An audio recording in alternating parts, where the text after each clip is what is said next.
What's going on, guys? It's Caden Cleveland here with the Oklahoma Senate, and you're joining us for another episode of OK Senate Sit Down. I'm really excited about our episode this week. We have one of my favorite senators, Senator Pemberton, here.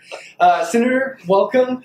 Thank you so much for joining us this week. Thank you, Caden. I'm happy to be here. Absolutely. Excited about it. You're one of my favorite people. Well, there we go. Hey, back and forth. That's good. Okay, sounds good. Senator, you just got named the chair of the Subcommittee on Education, right? Yes. Well, I guess a few months ago now. Right, back in August. But this will be your first session as the chair of that committee. Is that right? Yes, first year that I've been able to actually chair that committee, so I've been excited about it. And we spent the last 2 weeks in budget hearings, all the different 11 education agencies, and I got a chance to chair, on the joint committee in the House. That's right. I got up on the big chair and had a good time with SDE and also with higher education, so it was good. Awesome. Well, I really want to dive into that, kind of learn more about what you hope to accomplish this year as the chair of the Subcommittee of Education, and kind of see where we're at in our education system right now.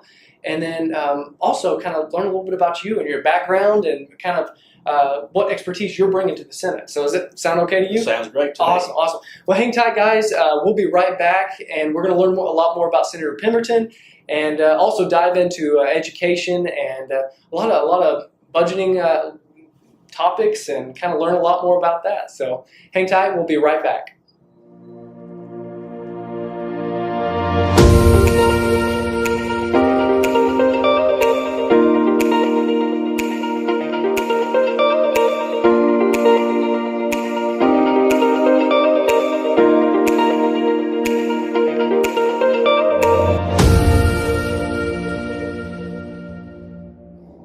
Hey, welcome back, guys. As I mentioned before, we are joined with Senator Pemberton, who is the chair of our Subcommittee of Education. So, Senator Pemberton, before we get to the education aspects of what I really want to dive in with you today, tell us a little bit about you, about, I guess, your background. How did you get here to the Senate? And I guess what expertise are you really hoping to really develop here in the Senate? You're still a new senator, so kind of tell us a little bit about that. Well, this would be my third session, but actually with the special sessions, this makes 5. That's true. I got 2 more years experience than most people. That's true. But I'm a 36-year retared educator, Kaylin. I started back in 1979 as a teacher and a coach. I was a football coach, a basketball track coach, and a social studies teacher.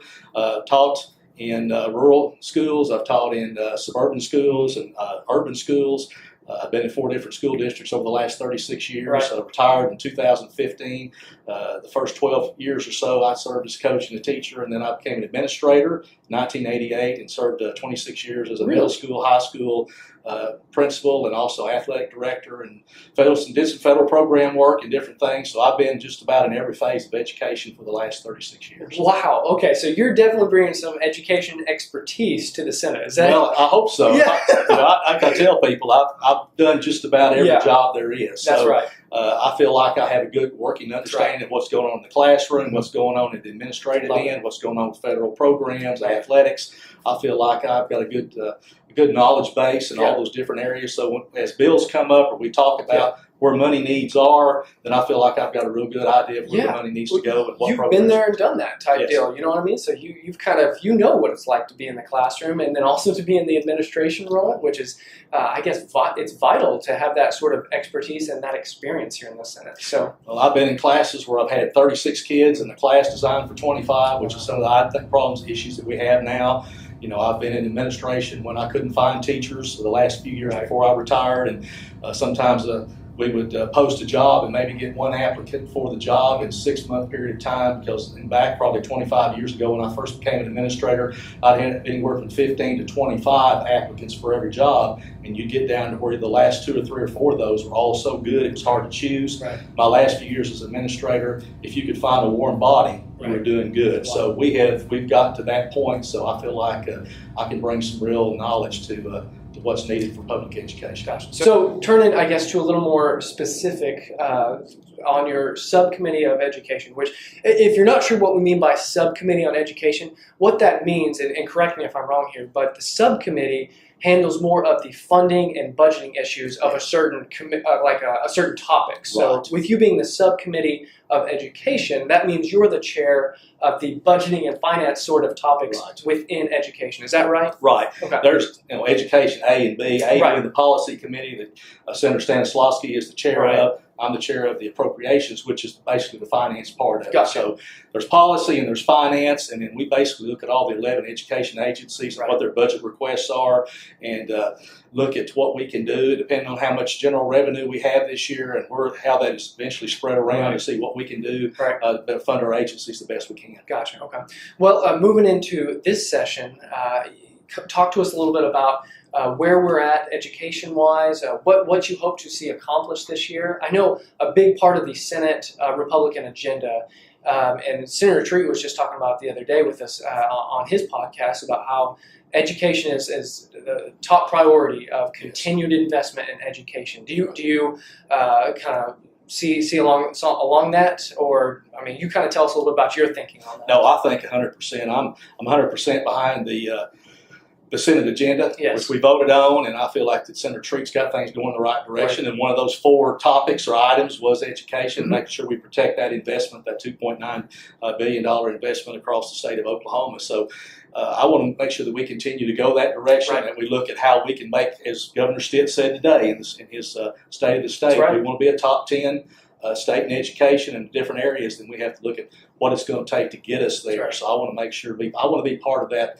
growth and movement to a top 10 education state. And I'll tell you what, it was really exciting hearing Governor Stitt talk about laying out his priority list, and then kind of comparing that to the Senate priority list, and they're really just right on the same page, especially when it came to education. Governor Stitt talked about education and education investments at quite a bit of time in his speech today, and it's just nice to see that the Senate and the governor's office, and then also the House, all agendas are kind of working in the same direction when it comes to education. Would you kind of agree? No, I agree. And I've been here 2 years, came in 2016, and did not feel like that we had a real good working relationship with the House or with the governor. And, we didn't see the governor very much. And I've seen Governor Stitt just the last week or two, probably more than I've seen the previous governor, to be honest with you, because he's out and around shaking hands in the chamber, in the hallways.